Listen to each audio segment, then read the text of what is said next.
Chapter 7. Monseigneur in Town. Monsignor, one of the great lords in power at the court, held his fortnightly reception in his grand hotel in Paris. Monsignor was in his inner room, his sanctuary of sanctuaries, the holiest of holiestes, to the crowd of worshippers in the suite of rooms without. Monsignor was about to take his chocolate. Monsignor could swallow a great many things with ease, and was by some few sullen minds supposed to be rather rapidly swallowing France.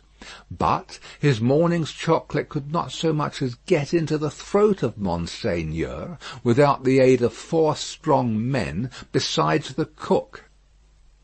Yes, it took 4 men, all 4 ablaze with gorgeous decoration, and the chief of them unable to exist with fewer than 2 gold watches in his pocket, emulative of the noble and chaste fashion set by Monseigneur, to conduct the happy chocolate to Monseigneur's lips. One lackey carried the chocolate pot into the sacred presence, a second milled and frothed the chocolate with the little instrument he bore for that function, a third presented the favoured napkin, a fourth, he of the 2 gold watches, poured the chocolate out. It was impossible for Monseigneur to dispense with one of these attendants on the chocolate and hold his high place under the admiring heavens. Deep would have been the blot upon his escutcheon if his chocolate had been ignobly waited on by only 3 men. He must have died of 2. Monseigneur had been out at a little supper last night, where the comedy and the grand opera were charmingly represented. Monseigneur was out at a little supper most nights, with fascinating company. So polite and so impressible was Monseigneur that the comedy and the grand opera had far more influence with him in the tiresome articles of state affairs and state secrets than the needs of all France. A happy circumstance for France, as the like always is for all countries similarly favoured, always was for England, by way of example, in the regretted days of the merry Stuart, who sold it. Monseigneur had one truly noble idea of general public business, which was to let everything go on in its own way. Of particular public business, Monseigneur had the other truly noble idea, that it must all go his way, tend to his own power and pocket. Of his pleasures, general and particular, Monseigneur had the other truly noble idea, that the world was made for them. The text of his order, altered from the original by only a pronoun, which is not much, ran, "The earth and the fulness thereof are mine, saith Monseigneur." Yet Monseigneur had slowly found that vulgar embarrassments crept into his affairs, both private and public, and he had, as to both classes of affairs, allied himself perforce with a farmer general. As to finances public, because Monseigneur could not make anything at all of them, and must consequently let them out to somebody who could. As to finances private, because farmers general were rich, and Monseigneur, after generations of great luxury and expense, was growing poor. Hence Monseigneur had taken his sister from a convent, while there was yet time to ward off the impending veil, the cheapest garment she could wear, and had bestowed her as a prize upon a very rich farmer general, poor in family. Which farmer general, carrying an appropriate cane with a golden apple on the top of it, was now among the company in the outer rooms, much prostrated before by mankind, always excepting superior mankind of the blood of Monseigneur, who, his own wife included, looked down upon him with the loftiest contempt. A sumptuous man was the farmer general. 30 horses stood in his stables, 24 male domestics sat in his halls, 6 body women waited on his wife. As one who pretended to do nothing but plunder and forage where he could, the farmer-general, howsoever his matrimonial relations conduced to social morality, was at least the greatest reality among the personages who attended at the hotel of Monseigneur that day. For the rooms, though a beautiful scene to look at, and adorned with every device of decoration that the taste and skill of the time could achieve, were, in truth, not a sound business, considered with any reference to the scarecrows in the rags and nightcaps elsewhere, and not so far off either, but that the watching towers of Notre Dame, almost equidistant from the two extremes, could see them both. They would have been an exceedingly uncomfortable business, if that could have been anybody's business at the house of Monseigneur. Military officers destitute of military knowledge, naval officers with no idea of a ship, civil officers without a notion of affairs, brazen ecclesiastics of the worst worldly, with sensual eyes, loose tongues and looser lives, all totally unfit for their several callings, all lying horribly in pretending to belong to them, but all nearly or remotely of the order of Monseigneur, and therefore foisted on all public employments from which anything was to be got. These were to be told off by the score and the score. People not immediately connected with Monseigneur or the state, yet equally unconnected with anything that was real, or with lives passed in travelling by any straight road to any true earthly end, were no less abundant. Doctors who made great fortunes out of dainty remedies for imaginary disorders that never existed, smiled upon their courtly patients in the antechambers of Monseigneur. Projectors who had discovered every kind of remedy for the little evils with which the state was touched, except the remedy of setting to work in earnest to root out a single sin, poured their distracting babble into any ears they could lay hold of at the reception of Monseigneur. Unbelieving philosophers who were remodelling the world with words, and making card towers of Babel to scale the skies with, talked with unbelieving chemists who had an eye on the transmutation of metals at this wonderful gathering accumulated by Monseigneur. Exquisite gentlemen of the finest breeding, which was at that remarkable time, and has been since, to be known by its fruits of indifference to every natural subject of human interest, were in the most exemplary state of exhaustion at the hotel of Monseigneur.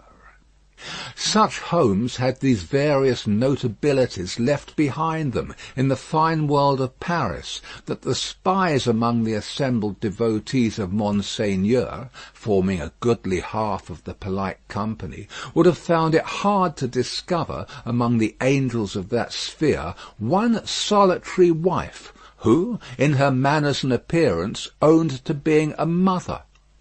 Indeed, except for the mere act of bringing a troublesome creature into the world, which does not go far towards the realization of the name of mother, there was no such thing known to the fashion.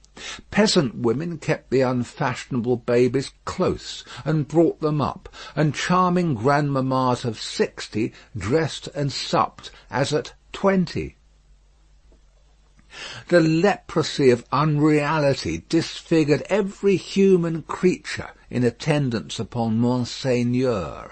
In the outermost room were half a dozen exceptional people who had had for a few years some vague misgivings in them that things in general were going rather wrong.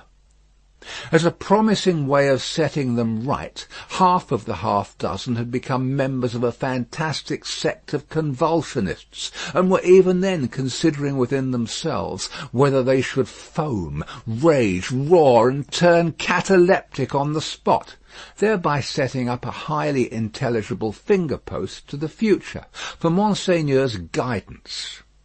Besides these dervishes were other three, who had rushed into another sect, which mended matters with a jargon about the centre of truth, holding that man had got out of the centre of truth, which did not need much demonstration, but had not got out of the circumference, and that he was to be kept from flying out of the circumference, and was even to be shoved back into the centre by fasting and seeing of spirits.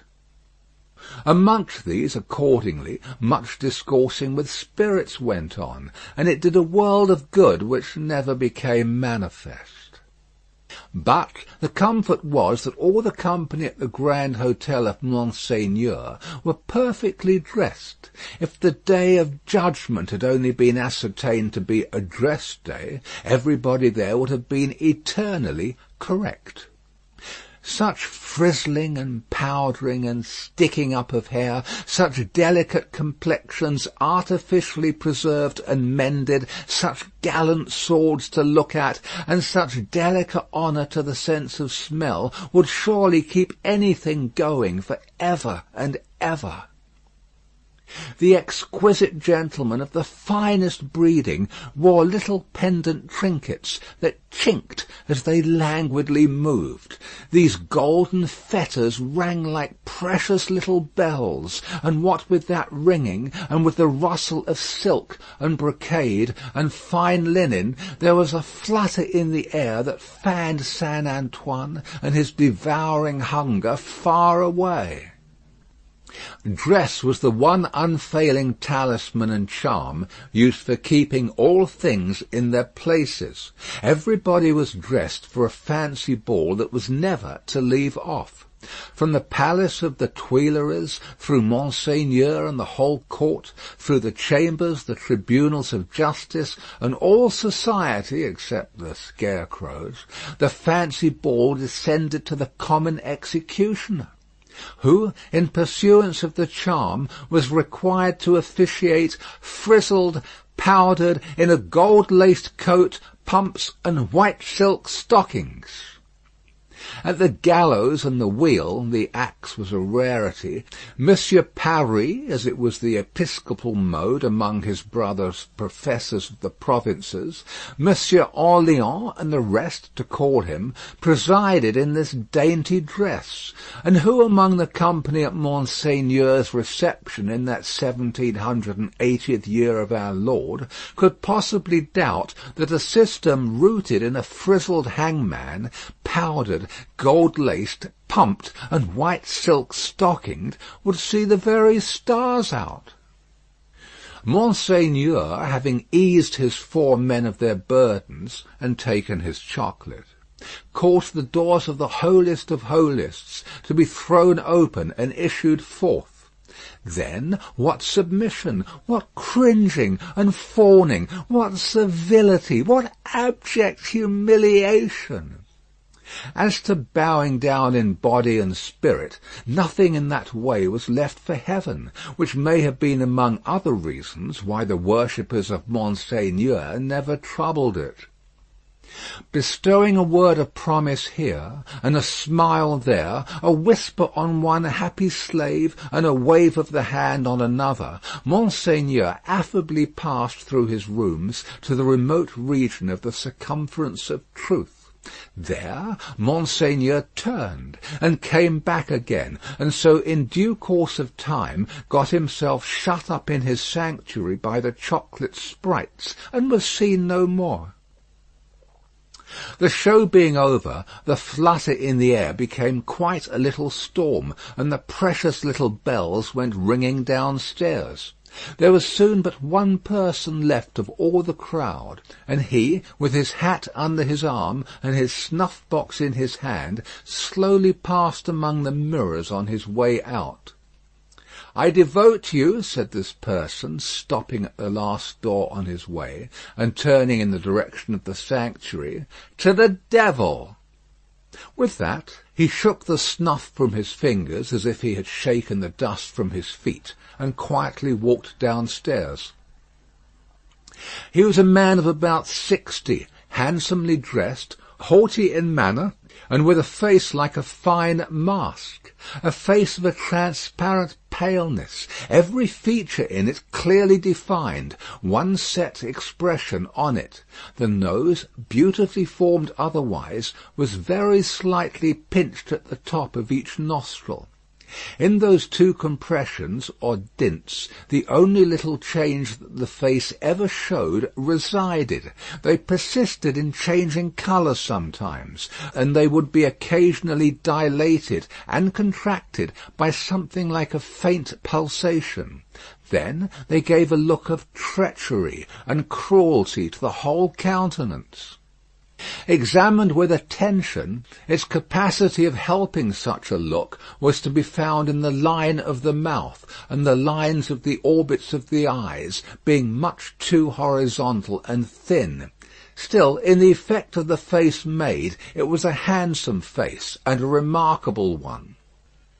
Its owner went downstairs into the courtyard, got into his carriage, and drove away. Not many people had talked with him at the reception. He had stood in a little space apart, and Monseigneur might have been warmer in his manner. It appeared, under the circumstances, rather agreeable to him to see the common people dispersed before his horses, and often barely escaping from being run down. His man drove as if he were charging an enemy, and the furious recklessness of the man brought no check into the face or to the lips of the master. The complaint had sometimes made itself audible, even in that deaf city and dumb age, that, in the narrow streets without footways, the fierce patrician custom of hard driving endangered and maimed the mere vulgar in a barbarous manner. But few cared enough for that to think of it a second time, and in this matter, as in all others, the common wretches were left to get out of their difficulties as they could. With a wild rattle and clatter, and an inhuman abandonment of consideration not easy to be understood in these days, the carriage dashed through streets and swept round corners, with women screaming before it, and men clutching each other and clutching children out of its way. At last, swooping at a street corner by a fountain, one of its wheels came to a sickening little jolt, and there was a loud cry from a number of voices, and the horses reared and plunged. But for the latter inconvenience, the carriage probably would not have stopped. Carriages were often known to drive on and leave their wounded behind, and why not? But the frightened valet had got down in a hurry, and there were 20 hands at the horses' bridles. "What has gone wrong?" said Monsieur, calmly looking out. A tall man in a nightcap had caught up a bundle from among the feet of the horses, and had laid it on the basement of the fountain, and was down in the mud and wet, howling over it like a wild animal. "Pardon, Monsieur the Marquis," said a ragged and submissive man, "it is a child." "Why does he make that abominable noise? Is it his child?" "Excuse me, Monsieur the Marquis, it is a pity, yes." The fountain was a little removed, for the street opened, where it was, into a space some 10 or 12 yards square. As the tall man suddenly got up from the ground, and came running at the carriage, Monsieur the Marquis clapped his hand for an instant on his sword hilt. "Killed!" shrieked the man in wild desperation, extending both arms at their length above his head, and staring at him. "Dead!" The people closed round and looked at Monsieur the Marquis. There was nothing revealed by the many eyes that looked at him but watchfulness and eagerness. There was no visible menacing or anger. Neither did the people say anything. After the first cry they had been silent, and they remained so. The voice of the submissive man who had spoken was flat and tame in its extreme submission. Monsieur the Marquis ran his eyes over them all, as if they had been mere rats come out of their holes. He took out his purse. "It is extraordinary to me," said he, "that you people cannot take care of yourselves and your children. One or the other of you is for ever in the way. How do I know what injury you have done my horses? See, give him that." He threw out a gold coin for the valet to pick up, and all the heads craned forward, that all the eyes might look down at it as it fell. The tall man called out again with a most unearthly cry, "Dead!" He was arrested by the quick arrival of another man, for whom the rest made way. On seeing him, the miserable creature fell upon his shoulder, sobbing and crying, and pointing to the fountain, where some women were stooping over the motionless bundle and moving gently about it. They were as silent, however, as the men. "I know all," said the last comer. "Be a brave man, my Gaspard. It is better for the poor little plaything to die so than to live. It has died in a moment without pain. Could it have lived an hour as happily?" "You're a philosopher, you there," said the Marquis, smiling. "How do they call you?" "They call me Defarge." "Of what trade?" "Monsieur the Marquis, vendor of wine." "Pick up that, philosopher and vendor of wine," said the Marquis, throwing him another gold coin, "and spend it as you will. The horses there, are they right?" Without deigning to look at the assemblage a second time, Monsieur the Marquis leaned back in his seat, and was just being driven away with the air of a gentleman who had accidentally broke some common thing and had paid for it, and could afford to pay for it, when his ease was suddenly disturbed by a coin flying into his carriage and ringing on its floor. "Hold!" said Monsieur the Marquis. "Hold the horses!" "Who threw that?" He looked to the spot where Defarge the vendor of wine had stood a moment before, but the wretched father was grovelling on his face on the pavement in that spot, and the figure that stood beside him was the figure of a dark, stout woman knitting. "You dogs," said the Marquis, but smoothly and with an unchanged front, except as to the spots on his nose. "I would ride over any of you very willingly and exterminate you from the earth. If I knew which rascal threw at the carriage, and if that brigand were sufficiently near it, he should be crushed under the wheels."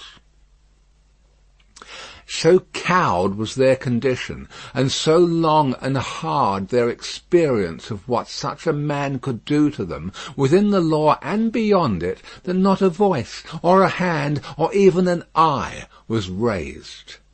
Among the men not one. But the woman who stood knitting looked up steadily, and looked the Marquis in the face. It was not for his dignity to notice it. His contemptuous eyes passed over her, and over all the other rats, and he leaned back in his seat again and gave the word, "Go on." He was driven on, and other carriages came whirling by in quick succession. The minister, the state projector, the farmer general, the doctor, the lawyer, the ecclesiastic, the grand opera, the comedy, the whole fancy ball in a bright continuous flow came whirling by. The rats had crept out of their holes to look on, and they remained looking on for hours, soldiers and police often passing between them and the spectacle, and making a barrier behind which they slunk and through which they peeped. The father had long ago taken up his bundle and bidden himself away with it, when the women who had tended the bundle while it lay on the base of the fountain sat there watching the running of the water and the rolling of the fancy ball, when the one woman who had stood conspicuous, knitting, still knitted on with the steadfastness of fate. The water of the fountain ran, the swift river ran, the day ran into evening. So much life in the city ran into death according to rule. Time and tide waited for no man. The rats were sleeping close together in their dark holes again. The fancy ball was lighted up at supper. All things ran their course. End of Book 2, Chapter 7. Recording by Paul Adams, www.yawnguy.com.